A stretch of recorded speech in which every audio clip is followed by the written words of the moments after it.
Hello dear student, কেমন আছো? I hope প্রত্যেকে শুধু ভালো নয়, ভীষণ ভালো আছো। স্ক্রিনের উপর একটা প্রশ্ন দেখা যাচ্ছে। প্রশ্নটা কি বলা আছে দেখো। প্রশ্নতে বলা আছে, ইফ রুট অফ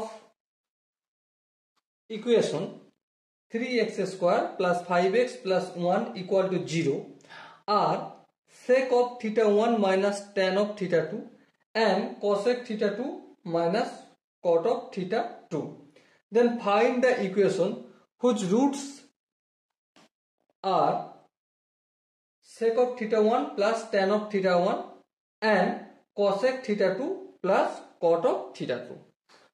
মানেটা কি? একটা ইকুয়েশন দেয়া রয়েছে। হ্যাঁ, ঠিক। ইকুয়েশনটা কি? ইকুয়েশন হচ্ছে 3x² plus 5x plus 1 is equal to 0। আমরা নর্মালি কি বলি, এর রুট হচ্ছে দুটো, একটা কি ধরি আলফা আর একটা কি ধরি বিটা। কিন্তু এখানে রুটস দুটো বলে দেয়া রয়েছে। কি বলে দেওয়া হয়েছে? আমি আলফা সমান ধরে নিচ্ছি এখানে, বা এখানে বলা রয়েছে sec theta 1 minus tan of theta 1, এটা একটা root. Okay.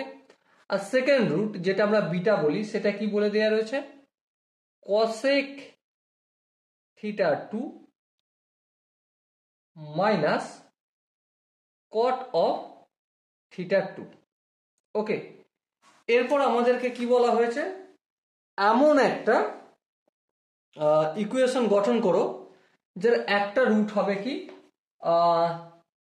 sec of theta 1 plus tan of theta 1 একটা রুট, অ্যান্ড অপর রুটসটা হবে cosec of theta 2 plus cot of theta 2। ওকে। তো এই আমাদের প্রশ্ন দেয়া রয়েছে।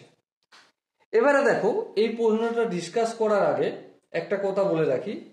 যখন আমি ত্রিকোণমিতির একদম বেসিক কনসেপ্টগুলো আলোচনা করছিলাম, তারা অনেকে বলেছে দাদা এসব কনসেপ্ট তো ক্লাস 9-10-এর ছেলে মেয়েরা জানে, তাই না?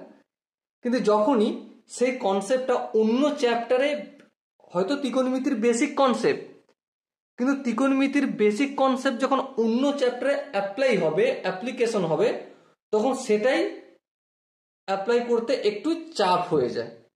তো সেই জন্য প্রতিটা বেসিক কনসেপ্ট, ফান্ডামেন্টাল কনসেপ্ট আমাদের খুব ভালো করে শুধু জানা দরকার নয়, ভীষণ ভালো করে জানা দরকার হয়।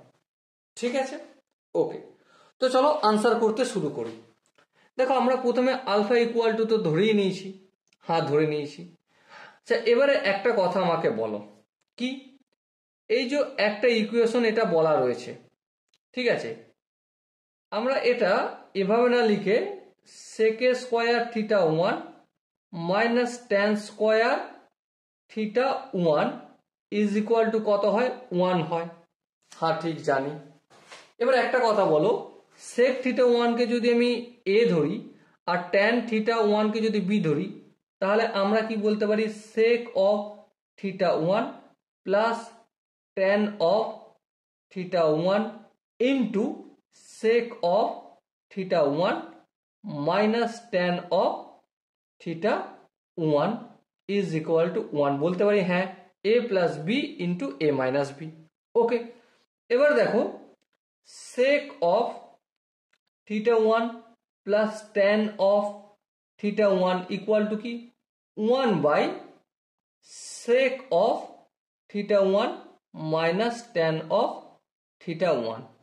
এবারে এই sec of theta 1 minus tan of theta 1 কে আমরা আলফা ধরেছি, তাহলে 1 বাই আলফা লিখলাম। ওকে। ডাউট?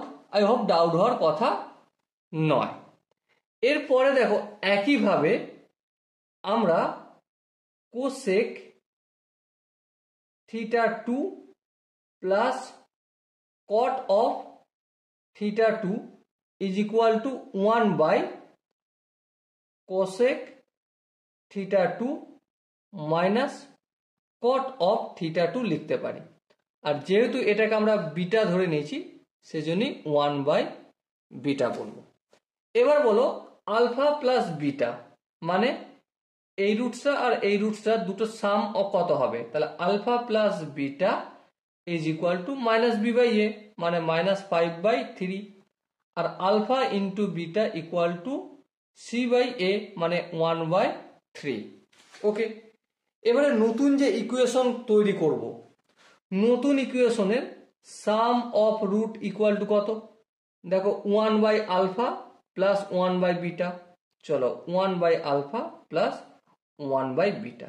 এবারে একটু যদি কাজ করি, আলফা বিটার এলসিএম নিলে আলফা বিটা হবে, তো আলফা প্লাস বিটা হবে। আর একটু যদি কাজ করি -5/3, আর এটা হচ্ছে 1/3, এই 3 কেটে যাবে, সো -5 হবে। এবার দেখো প্রোডাক্ট অফ রুট যদি করি, তো 1/α into 1/β is equal to 1/α into beta. 1/α into বিটার মান কত, দেখো 1/3, এই 1/3 করলাম, 3টা ডাইরেক্ট উপরে চলে গেল। এবার আমরা কি জানি, x² minus sum of root into x plus product of root is equal to 0। Okay, এবার এখানটা যদি বোঝা যায়, তাহলে দেখো x² লিখবো মাইনাস সাম অফ রুট কত, -5, এই -5 ইন্টু এক্স লিখলাম, প্লাস প্রোডাক্ট অফ রুট কত 3, এই 3 লিখলাম, ইকুয়াল টু 0। সো আলটিমেট কি হলো, x² মাইনাসে মাইনাসে plus 5x plus 3 is equal to 0। ওকে, তো এই কোয়াড্রেটিক ইকুয়েশনটা গঠন হলো। কিন্তু আমরা যদি বেসিক কনসেপ্ট ট্রাইগোনোমেট্রির না মনে রাখতে পারি বা ইগনোর করে চলে যাই, তাহলে কিন্তু এই টাইপের অঙ্কগুলো, যেটা দেখলে ভয় পেয়ে যাওয়ার কথা, সেই টাইপের অঙ্কগুলো কিন্তু আমাদের ভয় দেখিয়ে দেবে। Okay, so dear student, I hope তোমরা প্রত্যেকে এই কোশ্চেনের কনসেপ্টটা বুঝতে পেরেছো। যদি কোনো জায়গায় বুঝতে অসুবিধা থাকে, কনফিউশন থাকে, তো কি করবে, কমেন্ট সেকশন রয়েছে, কমেন্টে অবশ্যই জানাবে।